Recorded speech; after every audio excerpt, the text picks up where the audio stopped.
Maqil bin Yasar radhiyallahu anhu berkata, aku mendengar Rasulullah SAW bersabda, seorang hamba yang diserahkan Allah untuk memimpin rakyat, lalu ia mati pada hari kematiannya ketika ia menipu rakyatnya, atau pada saat itu dia menipu rakyatnya, Allah pasti akan mengharamkan baginya masuk ke dalam surga. Hadis ini riwayat Bukhari, Muslim. Yang dimaksud dengan hadis ini berhubungan dengan bab kita masalah akhlak yang buruk adalah khianat, berkhianat. Karena di sini maksud daripada hadis, tidak ada seorang hamba yang Allah amanahkan kepemimpinan, kemudian dia mati sementara dia gasyun. Gash itu adalah menipu rakyatnya, mengkhianati mereka. Ya. Kecuali pasti Allah akan haramkan baginya surga. Tentu hadis ini menjelaskan tentang masalah kepemimpinan. Ya, siapapun yang diberikan pemimpinan, bisa pemimpin negara, bisa pemimpin lembaga, diberikan amanah. Lalu dia menipu mereka. Menipu ini banyak babnya. Misal, menipu dengan kata-kata, menipu dengan perilaku, menipu dengan janji-janji. Ya. Ini semua adalah masuk dalamnya. Misal dengan kata-kata, dia mengatakan, baiklah nanti saya naikkan gajinya. Nanti saya begini, nanti saya akan berikan janji. Bohong, dia tahu dirinya dia tidak akan lakukan itu. Ya. Maka ini masuk dalam masalah gash atau menipu. Ya. Banyak orang mau jadi presiden, mau jadi raja, janjinya banyak sekali. Akan begini, akan begitu, saya akan begini, saya akan begitu. Bahaya, kalimat ini berat, pertanggung jawabannya di depan Allah Subhanahu wa ta'ala. Kita kalau punya masalah sama tetangga saya satu orang, kita sudah cukup habisin pahala kita hari kiamat. Ibu dan bapak sekalian parkir mobil sembarangan depan rumahnya, ambil manggahnya kah?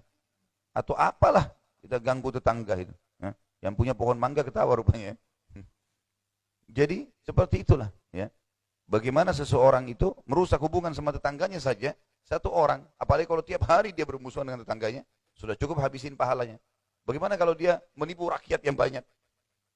Dijanji saya akan makmurkan kalian, padahal semuanya orang menderita. Ya. Ini naik, itu naik, ini masalah, itu segala macam hukum. Ini bahaya sekali. Satu orang habisin pahala, apalagi kalau ke Indonesia 200 juta. Ya. Orang yang berlumba-lumba kejar menjadi pemimpin itu nggak berpikir panjang, kan?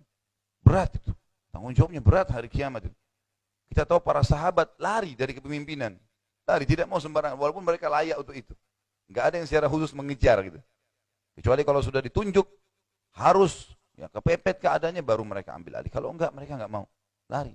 Bahkan para tabiin lari dari kedudukan-kedudukan yang tinggi, seperti larinya Sufyan ats-Tsauri dari kedudukan hakim. Karena memang dia tahu ini nanti akan masalah. Sampai khalifah memaksa dia nggak mau, dia lari tinggalkan kota Mekah. Kan?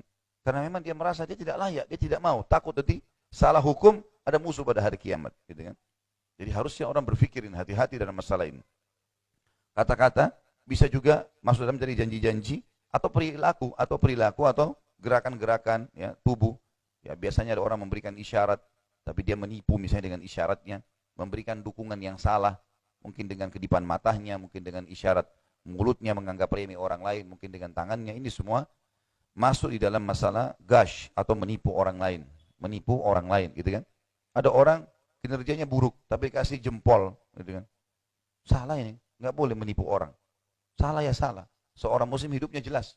Salah, salah benar-benar. Nggak ada tengah-tengahnya. Nggak bisa digabung, bercampur baur nggak bisa. Halal jelas, haram jelas. Di antaranya samar-samar. Siapa yang menjerumuskan dirinya pada samar-samar, dia menjerumuskan dirinya pada yang haram. Nggak bisa. Seorang muslim jelas hidupnya. Mana baik, mana buruk. Baik sekalian, buruk sekalian. Tengah-tengahnya nggak ada nih. Gitu kan. Hadis ini ya juga memberikan pelajaran yang lain adalah diharamkannya surga.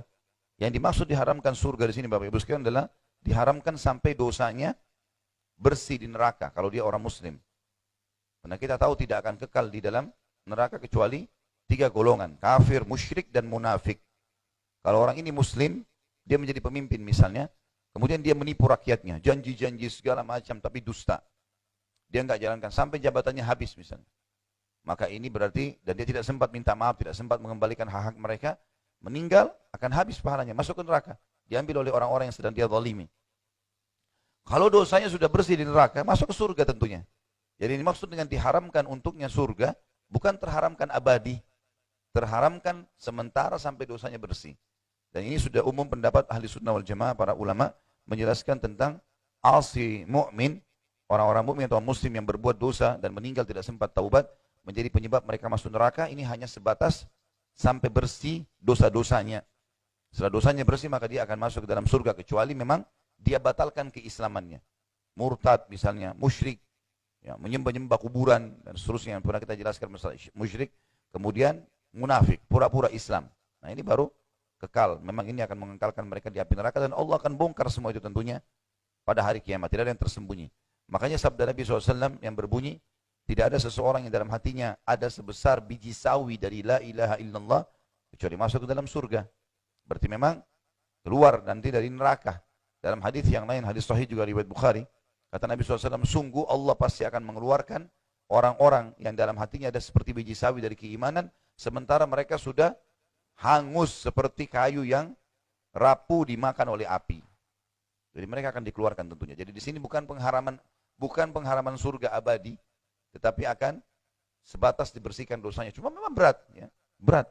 Allahu alam dia berapa ribu tahun disiksa di neraka. Apalagi tidak ada kematian. Kematian hanya satu kali. Orang yang bilang nggak apa-apa, saya masuk neraka yang penting nanti juga saya masuk surga. Ini orang yang tidak belajar, tidak punya ilmu. Ya. Kalau saya pernah bilang kalau ambil korek gas saja bakar ibu jarinya sendiri berapa detik sudah panas. 1 menit bisa matang. Bagaimana kalau tiap hari api melekat di tubuhnya dan tidak ada kematian?